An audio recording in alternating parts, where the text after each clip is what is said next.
Okay, today marks the day I have gone 4 weeks of no drinking alcohol or smoking weed. This is probably the first time I have done this in over a decade, maybe even longer. I'm not actually 100% sure. I might have actually gone a month by accident of giving up booze and weed at the same time, but this is the first time I can think that I've actually proactively done it. I did do 6 months of no alcohol when I turned 40 in September 2022, but I did smoke weed in that period. The reasons for wanting to give up alcohol and weed will be pretty obvious to most people watching this video. If you're into self-improvement like me, you probably are already painfully aware of all the benefits of giving up alcohol and weed. There are hundreds of videos on YouTube that go into the details of these very obvious reasons. It can actually become quite annoying if you're into self-improvement, because if you love alcohol and weed like I do, then it's like you're working on your self-improvement, but then you're painfully aware of how these things like alcohol and weed are impacting your life. So it kind of pains you when you don't have the willpower to give up, and it's always at the back of your mind. You're like, yeah, I really should give up alcohol, I really should give up weed. So I won't go into massive detail of those benefits, but some obvious benefits of giving up alcohol and weed is reduce risk of future health problems, especially as you're getting older, improve fitness in the gym, effect on gains, effect on testosterone, effect of skin, improved sleep, more energy, increased prefrontal cortex activity. This is a big one, actually. Is prefrontal cortex activity is the ability to not be on autopilot and do a behavior which is new. So if you're into self-improvement and say you want to do a behavior that is not autopilot, then that will be, you'll have more of that sort of willpower when you give up alcohol. And I think weed too, but certainly alcohol reduces that prefrontal cortex activity. And you can also increase like prefrontal cortex activity by drinking like and eating healthy stuff. There's so many reasons. If you watch Andrew Huberman videos on alcohol and weed, you will see that there are so many reasons to quit, and it will piss you off. It's annoying, like me going like years and years and years, and when I'm on YouTube, I'm just seeing those videos, and he just goes through all the reasons, and it's annoying. So the reason I finally decided to give up is because I basically just became bored of having this problem. That was it, really. It's not that I don't love alcohol and weed. People who don't drink, who've never drunk alcohol or have never smoked weed, well, you're kind of missing out on those experiences in a way, I think, when you're young. Maybe not. I don't know. Everyone's different, but I'm not saying I loved getting pissed with my mates, and I love smoking weed, especially during the lockdowns. I used to write so many songs in this little booth with my little weed vape, and it got me into the zone, and I loved it. And maybe someday I actually might go back to smoking weed once a month or something, but I just need to go through a period of no alcohol and no weed, just for myself, really. I became bored of having this as a problem. I became bored of watching YouTube videos and listening to podcasts telling me how alcohol is a poison, and how alcohol is low vibration, and how weed is a coping mechanism, and how weed lowers motivation. And it's like you hear all these reasons and you're like, yeah, you're right. I became bored of listening to people who don't drink or smoke weed constantly telling me all the benefits, and having to listen to them and go, yeah, I really should. I became bored of having to weave drinking and smoking weed into my days. It is a bit of a chore to constantly be thinking, oh, I've got to go and quickly buy a can, or I've got to go and go to the bar and get a drink. Or I've got to go and quickly pick up my weed. I've got to go and get a Rizzler paper. I've got to It's like you're always like trying to top up this like sort of it's like almost like a scale where if you don't have the alcohol and weed, then it's like you're going down, yet you're losing this sort of high. And I just became bored of doing that. Yeah.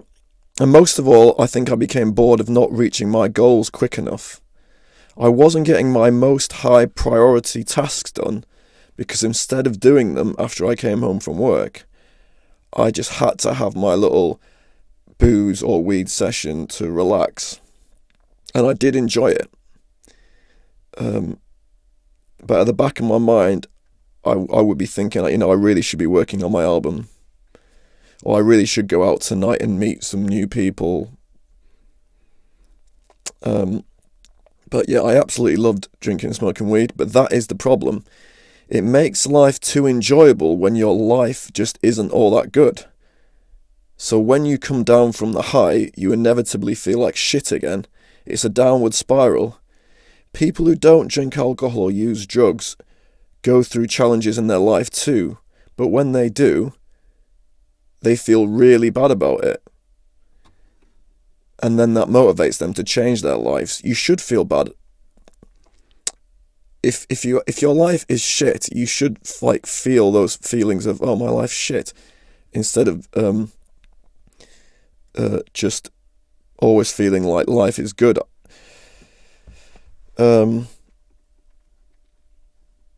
If you use alcohol or drugs, you're more inclined to just drink or smoke weed to compensate for the pain instead of doing something proactively to fix the problem. I think the moment when I finally decided to quit was I came back from the Stand in the Light festival recently, which I not only had a brilliant time at, but I had also played there as an artist, and I just felt like I felt great about life. And it just made me think, I can feel high. You can feel high when you're sober. It is possible. I think I was also thinking that. I was like, how can life ever be that good? How can you like really enjoy certain moments of your life if you're not? Surely with alcohol and weed, it's always going to be better. But you can actually feel that same high when you're sober because, well, imagine it. Well, for example, I was thinking, say if I was suddenly in a position where I was earning £10,000 a month, and I was say on a stage with my favourite artists, and then I was dating someone I really liked, and I was hanging out, had a great social life, and everything was going well, and say I was on holiday. Would the chemicals going from my brain not be as good sober? They would be. I mean, I can't speak for everyone else. Some people have real like addiction problems and they always need it, but I think you can feel high sober, but you do have to work on your life to make it so good that these sorts of high feelings come up naturally. So yeah, I'd come back from a festival which I played at. I had a great time. I'd seen a lot of people I really liked, and I just felt like maybe this is the time to quit. So I think if you're considering quitting, an important part of a strategy to quit is to get some kind of personal win under your belt, something that makes you feel proud, to make you think, life is actually quite good now. Maybe I can do it. I think it's hard to do it. It can be hard to give up your coping mechanisms if your life is shit and you have absolutely no hope of a brighter future.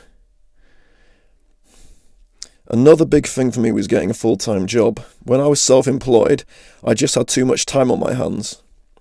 And there is an expression, the devil makes work for idle hands. Sometimes you need to put yourself in an environment where you are forced to not drink or smoke weed, which then puts boundaries on your behaviour. Another reason for quitting was because I need to make content for this channel, and this channel is about evolution and personal growth. How am I supposed to come up with ideas for content and help people if I'm not evolving myself? So that was a big reason. So maybe it might help if you started a channel where you're just vlogging about improving. Another reason for quitting was that over the next year I want to do a lot of socializing. Learning about socializing and the psychology of it has always been a big interest for me, and I haven't done much of that over the last few years, mostly because I come back from my gigs on Friday or Saturday night, and I just was spending too much time in my room, drinking and smoking weed as like a default behaviour. Whereas if I was sober, I might be more inclined to go out. I live in the city centre, near all the venues and stuff. So that could be something like a new project that I can do. The prospect of going out sober for hours at a time seemed almost impossible during 2020 to 2021, but now I feel like I could do that, and it is exciting. Going out on my own, getting pissed in my 40s, seems like a waste of time and money, but doing it sober seems a lot healthier, cheaper, and productive. Saying all this, I am also very aware of how there is a part of me that may try to self-sabotage me at any point this year. And I'm aware of that because, I did give up booze for 6 months and then I went back to it. So I'm very aware of that self-sabotage thing. I made a video last week on it. It's called Self-Sabotage and Fighting Back Against Part X. So I'm still taking all this a day and a week at a time. It has been said that the time you are most likely to relapse is when you think you have conquered an addiction. I wouldn't even call the use of alcohol and weed an addiction. That is a bit of too strong a word for my situation. I think I would call it more of an attachment. Just over the last 10, 20 years, just certain situations, like yesterday watching the England football, when I would normally have a drink, there was just an attachment to being in certain situations and doing certain behaviours. And I actually bought a couple of non-alcoholic lagers instead, just to feel that kind of fizziness of the drink while you're watching a screen. That is quite strong, that feeling. And it was a few times when I came back from work recently, and I had like about 6 non-alcoholic lagers when I came home, and I put them in the freezer so they were really cold. So when I came up from work and I was like knocking back like 6 freezing non-alcoholic lagers, and it almost felt the same as getting pissed. I was like tricking my brain into thinking that I was getting pissed, but I wasn't. And then the next day I didn't have any hangover. So that was kind of a nice feeling. It was like a cheat code. But eventually I'd like to give up the non-alcoholic lagers too. But that, I think you still use that as a kind of a crutch. One of the unexpected feelings that I have got from this is that I have this like sense of relief of like, I think part of me thought that I couldn't cope with life without alcohol and weed. Putting myself through a lot of situations where I would normally drink or smoke weed and then not give in is like I almost get a high from that feeling. It's like a feeling of thank God. It's like when you feel this attachment to certain behaviours, even though you do like love it, there's a bit annoying. It's like every situation where you could possibly drink, it's like you have to give in. And that actually made me not want to go to certain social situations, because it's like, I'm going to give in to alcohol, so I'm not going to go there. And that's not being free, is it? So yeah, one last thing I would say here is, don't beat yourself up if you're not ready to give up something. Maybe you don't actually want to at this point in your life. This video is not meant for everybody. Maybe you just need to go through the pain of another 6 months or another 2 years of being annoyed that you have this attachment to smoking weed or drinking alcohol, and then after 2 years you'll be annoyed enough that you'll give up. Sometimes I think, I wish I would have done this earlier. Think of all that time I have wasted. But when I do think this, a useful thought that I have to counter this is, well, maybe this is just part of my story, to give up weed at 41. And that helps me with a lot of things. Like, when I think, oh, how come I haven't put more albums out by this age? I just say, well, maybe it was part of my story to actually really become productive in my 40s. Maybe it's part of your story just to be doing whatever you're doing now. You know, everyone, maybe it's part of your story to still be using whatever coping mechanisms that you're using now. And if you have to keep on using those coping mechanisms for a while, maybe that is just part of your story too. Don't beat yourself up about self-improvement.